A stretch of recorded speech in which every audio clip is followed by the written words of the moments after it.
대기업마저 비상사태라. 법인 파산 역대 최대. 이 말이 사실일까요? 일단 말입니다. 사실입니다. 이 지표를 한번 보시죠. 법원에서 파산 선고를 한 건수입니다. 2019년까지만 하더라도 782건이었거든요. 지금 2024년에는요. 10월에 11월 12월은 아직 가지도 않았습니다. 10월에 1380건이에요. 전년 대비하면 무려 27.7%가 늘어난 수치입니다. 와, 충격적이지 않으세요? 당연히 역대 최대입니다. 벌써 역대 최대예요. 2023년 1302건이 역대 최대였거든요. 지금 1380건이 10달 만에 역대 최대가 됐다는 이야기입니다. 일반적으로 한 해 말입니다. 법인이 파산 선고를 받는 경우는요. 700건에서 800건 수준입니다. 700건에서 800건 수준. 2022년도 838건이잖아요. 좀 늘었다고 하지만 2020년도 875건입니다. 코로나 팬데믹 때도 875건이라는 거예요. 그런데 지금은요. 1380건. 4년 10개월 만에 76.5%가 늘었습니다. 782건이 598건이 늘어서 1380건이 됐다는 이야기잖아요. 그냥 이대로 간다고 하면요. 연말에 1400건을 넘는 것은 당연하고요. 심지어 1500건이 넘지 않겠느냐 이런 얘기도 나옵니다. 여러분 일반적으로 11월 12월 연말에 파산은 훨씬 많습니다. 그것을 감안을 해보면 1500건까지도 갈 수 있다는 아주 엄청난 이야기까지 나옵니다. 지금 여러분도 아시잖아요. 중소기업들이 줄줄이 파산하는 것 여러분 보고 계시잖아요. 중견기업들 마구마구 무너지는 것 여러분들 알고 계실 거예요. 대기업조차 지금 위험하다고 하잖아요. 대기업조차. 롯데그룹은 재계 서열로 따지면 5위예요. 재계 서열 5위 기업이 위기설에 휩싸였습니다. 그만큼 말입니다. 지금 대기업마저도 비상사태라고 이야기할 정도로 우리 경제가 진짜 좋지 않습니다. 대기업들도 지금 공장 문 닫고 있잖아요. 석유화학 쪽에는 실제로 공장을 문을 닫고 있습니다. 또 구조조정도 하고 있습니다. 구조조정은 뭐 당장 포스코만 하더라도 1선제 공장 문 닫았잖아요. 1제강 공장도 폐쇄했습니다. 심지어 현대제철도 지금 울산 공장을 폐쇄하겠다 이런 얘기예요. 그만큼 제가 봐서는 심각한 양상이 지금 덮쳤다 이렇게 얘기해도 저는 틀리지 않는다고 생각합니다. 아니 10달 동안 법인이 파산한 수가 작년 1년 동안 파산한 수보다 많다니 이거야말로 충격적인 수치 아닙니까? 그만큼 말입니다. 지금 기업들은요 일감이 없어요.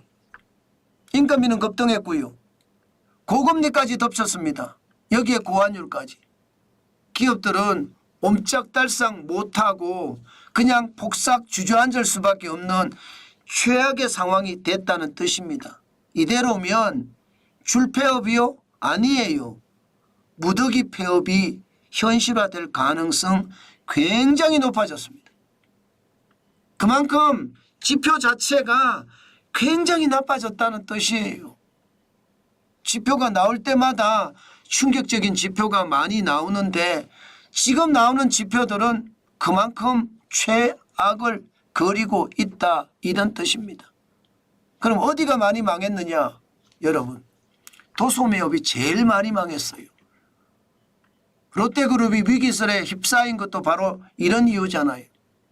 알리, 테무, 쉬인이라는 중국의 쇼핑몰 업체가 대한민국을 완전히 뒤집어 놓고 있습니다. 뒤집어 놓고 있어요. 도소매업이 망해졌다. 유통이 뭉개졌다는 이야기잖아요. 유통이 뭉개지니까 당연히 제조업은 뭉개집니다. 아니 물건을 많이 팔 수 있어야 되는데 도소매업이 물건을 많이 팔지 못할 만큼 무너졌어요. 그러면 제조는요? 당연히 제조에서 도소매업에 넘겨야 되는데 도매업, 소매업에 넘겨야 되는데 도소매업이 많이 망하면 제조도 망할 수밖에 없습니다. 더 심각한 것은 여러분 대한민국이 IT가 강하다고 했잖아요.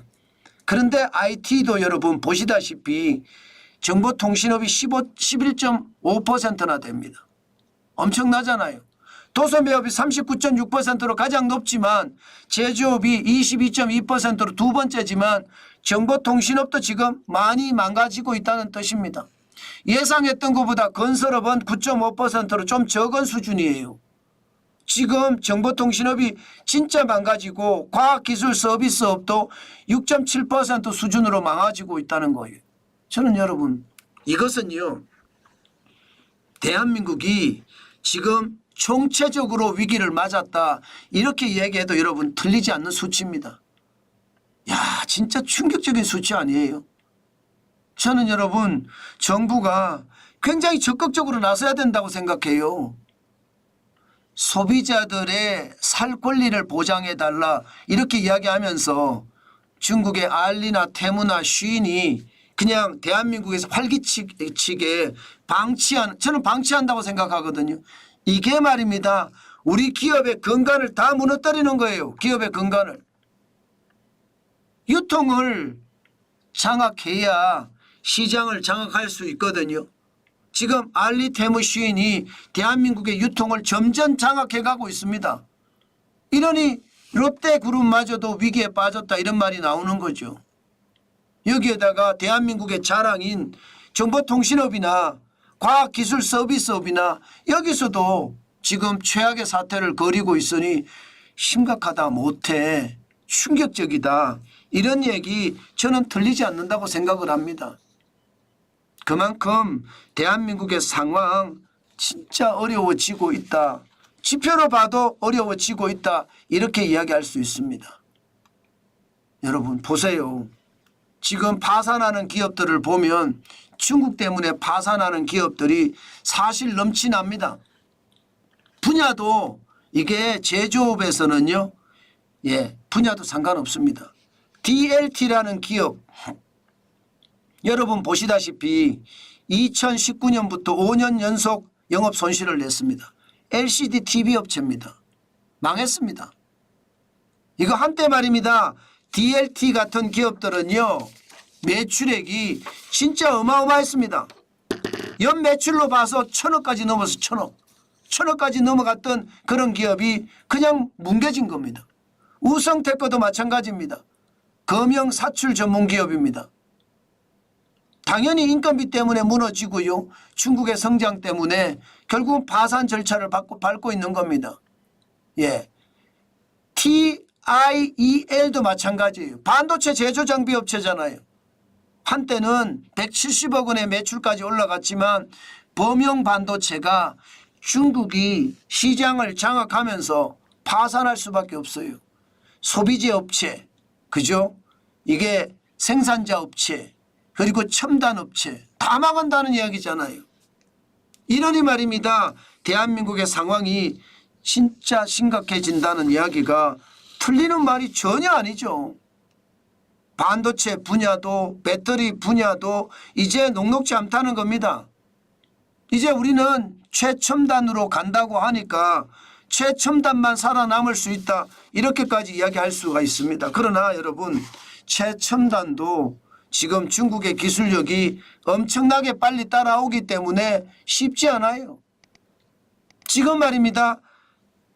제조업체가 중소기업이든 중견기업이든 대기업이든 계속 망할 수밖에 없다고 이야기하는 게 첨단 기술로 가면 갈수록 우리의 입지는 좁아지는 거예요.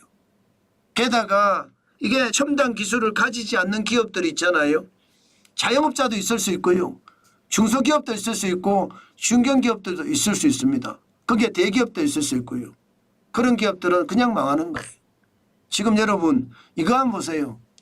은행 대출 연체율 현황입니다. 중소기업은 2021년에 0.27%잖아요. 2024년 9월 현재 0.65%입니다. 굉장히 많이 올라갔죠. 그러니 중소기업이 줄줄이 망한다? 줄폐업한다? 이 말은 현실이 됐고요. 이제 무더기 폐업만 남았다 이렇게 이야기하잖아요. 문제는요. 대기업도 심상치 않습니다. 2021년에 대기업 은행 연체율이 0.24%였습니다. 2022년에는 0.50%까지 올라갔다가 2023년에는 0.12%까지 떨어졌거든요. 그런데 2024년 9월 현재 0.40%까지 올라갔습니다. 그만큼 말입니다. 지금 대기업조차도 지금 위기 상태를 맞았다 이렇게 생각합니다. 저는 여러분 정부가 비상 사태를 인지하고 비상 전략을 지금 펴지 않는다면요. 지금 1, 2년이 문제가 아니에요. 예, 당장 말입니다. 몇 개월 후도 굉장히 위험한 상황에 저는 닥칠 거라고 생각합니다. 중국은요. 정부가 나서서 모든 분야의 보조금을 다 주고 있습니다. 그래서 어떻게 하든 싸게 시장을 점유하기 위해서 전 세계 시장을 점유하기 위해서 계속 밀어내게 하고 있거든요. 이거 우리에게 몇 개월 안에도 치명타가 올 수가 있습니다. 미국이 보편 관세를 10에서 20% 올리면 거기에 대한 충격도 있을 수 있고요. 물론 중국 제품에 대해서는 60% 이상 매긴다고 했으니까 우리에게는 기회가 될 수도 있겠죠. 그렇지만 여러분 쉽지 않습니다. 저는 최대한 시장에 대해서 아주 제대로 진단하고요. 또 그 진단된 내용을 개혁을 하는데 혁신을 하는데 써야 합니다. 그렇지 않으면 진짜로 우리 경제 개박살 납니다. 제가 엄청나게 강하게 이야기하는데 그 말이 여러분 진짜 틀리지 않을 거예요. 그 정도로 말입니다. 상황이 지금 열악하다. 저는 그렇게 말씀드릴 수 있을 것 같습니다. 참 안타깝죠. 그렇지만 현실입니다.